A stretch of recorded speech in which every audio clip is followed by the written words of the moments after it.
Welcome to another deep dive. Today, we're going to be exploring this really fascinating story about faith and divine providence and all the unexpected ways that, the universe can kind of provide and step in when you least expect it. And we're going to be focusing on like a specific episode, actually, from the early life of Paramahansa Yogananda. You might know him as the incredible yogi who really helped bring yoga and meditation to the West in the 20th century. Yeah, absolutely. And, while a lot of people are familiar with his teachings today, we're going to kind of look at a more personal experience from his life that really shows just like how strong his faith was, even when he was faced with these like seemingly impossible challenges. And this journey is actually recounted in chapter 11 of his autobiography of Yogi. It's titled Two Penniless Boys in Brindaban. It all starts with Yogananda. Well, at this point, he was still going by his birth name, Mukunda. And he's on a trip with his friend Jitendra, and they've just arrived in Agra to visit Mukunda's older brother, Ananta. Ananta's actually like a really interesting character in this story because he kind of represents this more like practical, skeptical worldview, almost like a foil to Mukunda's spiritual leanings. He kind of struggles to understand Mukunda's like relentless pursuit of spiritual truth. Yeah, Ananta is very much like grounded in the material world, right? He's concerned with like financial security and worldly success, while Mukunda is like wholeheartedly devoted to his spiritual path. And this clash in perspectives actually leads to a pretty interesting challenge, almost like a test of faith. Oh yeah, that's a great way to put it. Ananta, maybe to like prove a point, essentially dares Mukunda and Jitendra to travel to the holy city of Brindaban with absolutely no money. And to make things even more difficult, he like lays down some pretty strict rules.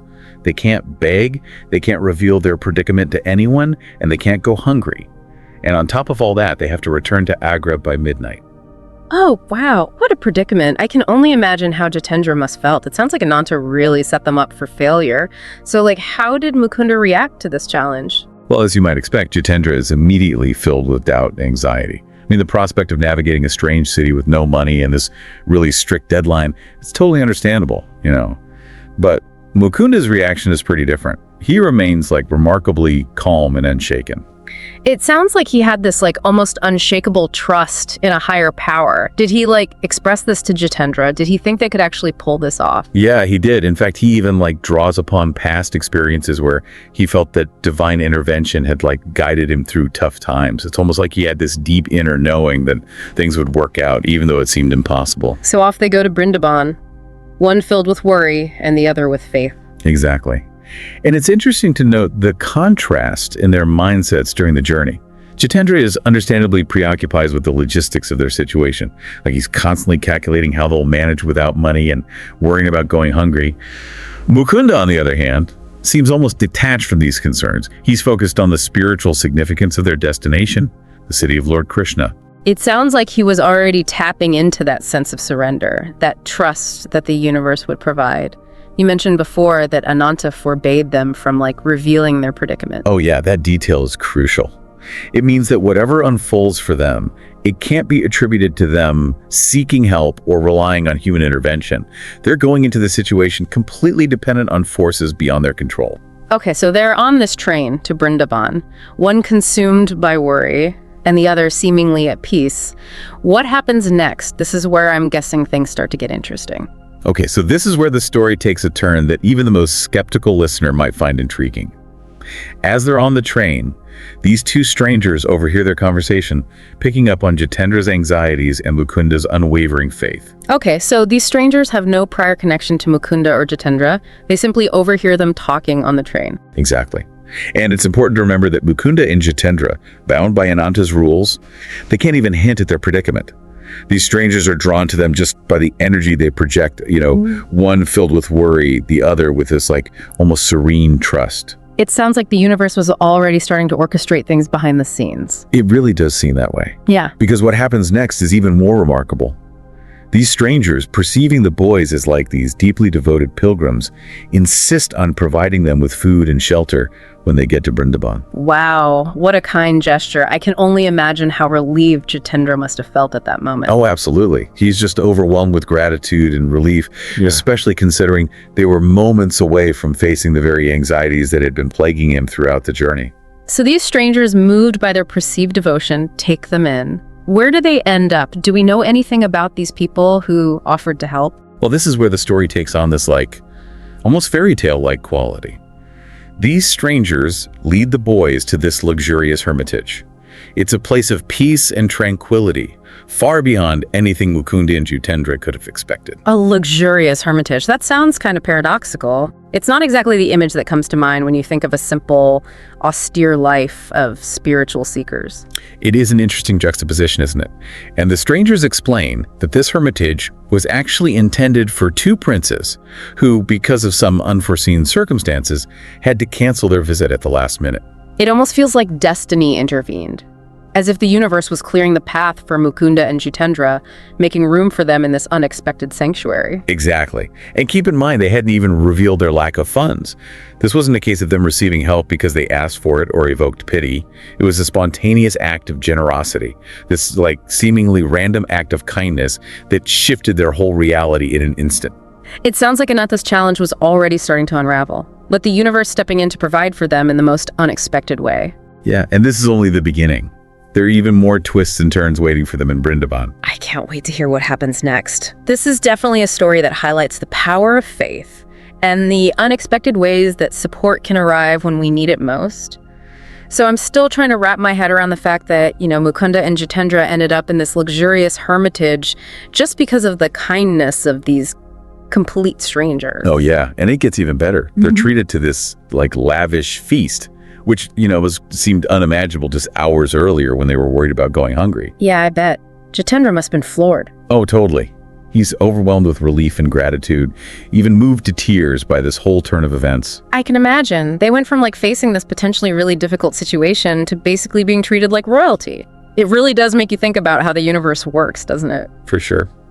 And their story actually takes another interesting turn. While they're kind of sitting there contemplating what to do next, remember, they still have to figure out how to get back to Agra by midnight to meet Ananta's challenge. Oh, that's right. The challenge isn't over. They've got food and shelter now, but that doesn't solve their transportation problem. Exactly. And that's when this young man named Pratap approaches them. He seems to recognize Mukunda and even proclaims him to be his guru. Wait a minute, hold on. He recognizes Mukunda? Had they met before? Well, this is where the story gets really interesting and kind of ventures into the mystical. It turns out that Pratap had actually seen Mukunda in a vision during his meditations. Wow. Yeah. He had been searching for a spiritual guide and basically already accepted Mukunda as his guru before even meeting him in person. That's incredible. It's like their paths were meant to cross. It really does feel that way. Yeah. It speaks to that idea of divine synchronicity, all these seemingly random events, the encounter on the train, the hermitage being available, and now the appearance of this devotee who had already seen Mukunda in a vision. It's all woven together by something beyond human comprehension. So Pratap, having recognized Mukunda as his guru, what does he do? Does he offer to help them out? Oh, he does way more than that. Pratap insists on becoming their guide in Brindaban, taking them on a tour of all the sacred temples and making sure they really experience all the spiritual richness of this holy city. Wow. So every step of the way their needs are being met, often before they even know they have a need. It's really beautiful, like a testament to the power of surrender. I think so. Yeah. And remember, they're still bound by that rule from Ananta not to reveal their situation. So they're not actively seeking help. It's as if the universe is orchestrating these encounters, providing for them through the kindness and generosity of others. Yeah, it definitely challenges the way we normally think about how things should work, right? We think we need to have all the answers, all the resources, all the plans in place to achieve our goals. But this story is saying sometimes the most important thing is just trust, Yeah. A willingness to let go and allow the universe to lead the way. It's such a profound insight. Mukunda's journey is a powerful reminder that sometimes the most important step towards success isn't some meticulously crafted plan, but actually a heartfelt surrender to something bigger than ourselves. So, they've been fed, they have a place to stay, they've got a guided tour of the city, but they still have that midnight deadline. How do they get back to Agra? Okay, so this is where the story takes an even more unexpected turn. Almost as if sensing their unspoken need, Pratap returns with a bundle of rupees and 2 train tickets back to Agra. No way. Yeah. Not only are their immediate needs met, but they're given resources that go above and beyond the original challenge from Ananta. Wow. It's like the universe was determined to prove a point, to show Ananta that his materialistic worldview was too limited. that there's a power at play that goes beyond anything we can do on our own. It definitely seems that way. And what's even more beautiful is that Mukunda, recognizing the depth of Pratap's devotion, initiates him into Kriya Yoga. Really? Yeah, this is a spiritual technique that had been passed down to Mukunda from his own guru. So not only were their physical needs taken care of, but a spiritual connection was made too. Exactly. It's a perfect example of like reciprocity, the give and take. And it also brings in the idea of Kriya Yoga, which is central to Yogananda's teachings. Maybe we can talk about that a little more. Definitely. For listeners who might not know, could you explain what Kriya Yoga is and why it's so important here? Of course, Kriya Yoga is this ancient meditation technique that is believed to speed up spiritual growth and create this deep sense of inner peace and connection with the divine. I see. It involves certain breathing exercises, mantras, and visualizations designed to awaken this like dormant energy inside and cultivate a stronger awareness of your true self. So by teaching Pratap Kriya Yoga, Mukunda wasn't just giving him a gift, but he was like empowering him on his own spiritual path. Exactly. It's a beautiful example of how spiritual guidance can have a ripple effect, impacting lives in ways that go way beyond the initial act of sharing. In this case, it all happened because of Mukunda's unwavering faith and his willingness to surrender to the universe's plan. Because if he hadn't trusted in that higher power, if he had let fear and doubt control him, he probably would never even met Pratap. And this transmission of spiritual knowledge wouldn't have happened. Yeah, it reminds us that sometimes the greatest things we receive come from our willingness to trust, to step outside our comfort zones and really embrace the unknown. Absolutely. And what's really fascinating is that this story doesn't end when they get back to Agra. There's this powerful transformation waiting for Ananta when he sees the result of his challenge. Welcome back to our deep dive. We left off with Mukunda and Jitendra heading back to Agra. They'd not only met Ananta's challenge, but they actually kind of exceeded it in ways that I don't think he ever could have imagined. Oh yeah, it was quite a return.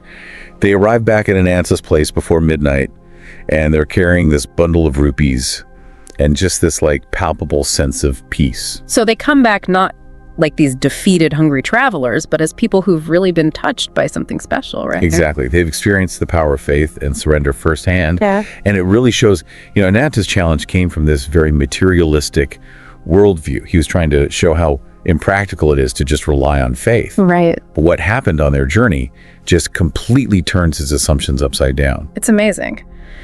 So I'm curious, how does Ananta react when they get back? Does he see this profound shift that's happened, or does he try to explain it away? Well, at first he's just in shock, like you'd expect. But seeing this, it's like divine providence unfolding right before his eyes. It really humbles him. He starts to question his own beliefs. And he realizes that his materialistic perspective has been limiting him. Wow, it's a powerful moment of transformation. It kind of shows how sometimes the biggest changes in our understanding don't come from arguments or logic, but from actually experiencing something firsthand. Absolutely. And get this, Ananta, moved by this undeniable proof of a power beyond his grasp, asks to be initiated into Kriya Yoga himself. No way. Yeah. The skeptic becomes the seeker. It's incredible. Just goes to show how transformative faith and surrender can be. It's like the whole trip wasn't just for Mukunda and Jitendra's growth, but for Ananta's awakening too. Right. It's a good reminder that sometimes the challenges we put on others can actually end up transforming us. And it really emphasizes how powerful faith can be, how one person's trust can inspire those around them to change their perspective. For sure. So if we were to sum up the key things we learned from this story, what would you say they are? I think the biggest one is the power of faith. Not just as something you believe in, but as something you actually live. Mukunda's unwavering trust, even when things looked really tough, allowed him to receive help and guidance in these amazing and surprising ways. Yeah, it's like that saying, leap and the net will appear. Mukunda took that leap of faith and the universe caught him. Exactly. Yeah. And it also highlights how important it is to surrender. Yeah. Let go of trying to control everything and let something bigger guide us. And it really challenges us to think about what success even means. Ananta was so focused on money and achievements, he gave Mukunda this impossible challenge. But Mukunda showed us a completely different way to define success. One that's all about faith surrender and trusting in the universe's plan. Absolutely. It's not about riches or overcoming obstacles. It's about finding your purpose, trusting your path, and realizing that true success is about inner peace and spiritual growth. It's beautiful. So as we wrap up our deep dive, I want to leave our listeners with a question. What challenges are you facing in your life that seem impossible? And are you willing to surrender control, trust the journey, and let the universe surprise you with its abundance? It's a good question to think about. This story reminds us that even when things are tough, even when we don't know what's next, there's something bigger guiding and supporting us. Always ready to help in ways we can't even imagine. What a hopeful message. It's a call to embrace all of life's twists and turns with an open heart and trust in the universe's plan. Thanks for joining us for this deep dive. See you next time when we explore more fascinating ideas and stories of transformation. Thank you for listening till the end. Please subscribe, turn on the notifications, like, comment, and share with your friends. This will help more listeners to discover our channel and content.